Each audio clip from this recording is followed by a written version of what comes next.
Shalom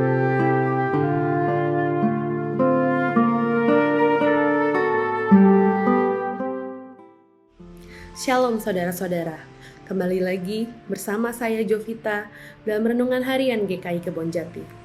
Renungan hari ini yang diambil dari surat Yudas 1 ayat 17 sampai 25 yang akan saya bacakan untuk saudara-saudara. Nasihat-nasihat untuk meneguhkan iman.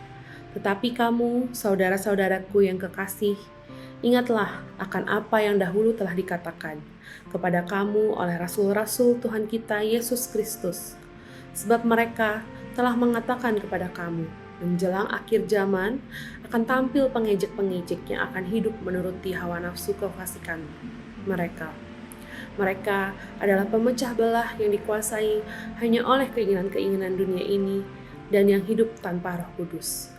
Akan tetapi kamu, saudara-saudaraku yang kekasih, bangunlah dirimu sendiri di atas dasar imanmu yang paling suci, dan berdoalah dalam Roh Kudus. Peliharalah dirimu demikian dalam kasih Allah sambil menantikan rahmat Tuhan kita Yesus Kristus untuk hidup yang kekal.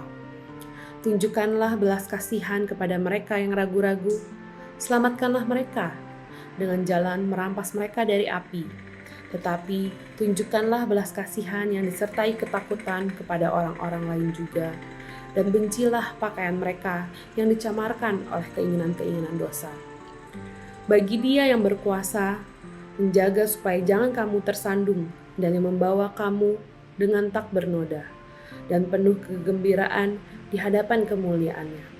Allah yang Esa, Juru Selamat kita, oleh Yesus Kristus Tuhan kita, bagi Dia adalah kemuliaan, kebesaran, kekuatan, dan kuasa, sebelum segala abad dan sekarang, dan sampai selama-lamanya. Amin.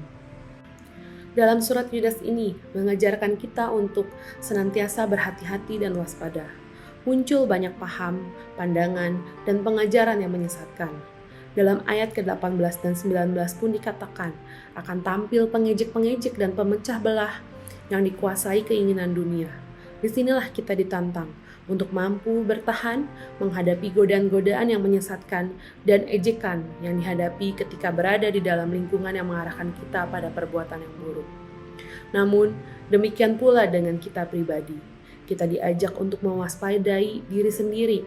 Mungkin dalam kehidupan kita mengkritik orang lain, merasa banyak hal yang bisa dilakukan dengan lebih baik.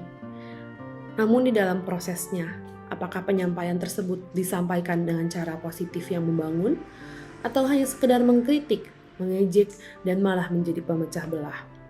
Pemecah belah yang malah membuat pengelompokan-pengelompokan dalam kehidupan berjemaat. Dalam menghadapinya, di dalam ayat ke-22 kita diajak untuk menunjukkan belas kasihan terhadap mereka yang ragu dan menyelamatkan mereka yang mungkin berada di dalam kebimbangan. Surat Yudas ini mengingatkan kita untuk berhati-hati dan waspada. Kita harus memilah dan membangun iman yang berdasarkan firman Tuhan, agar kita semakin memahami kehendak Allah.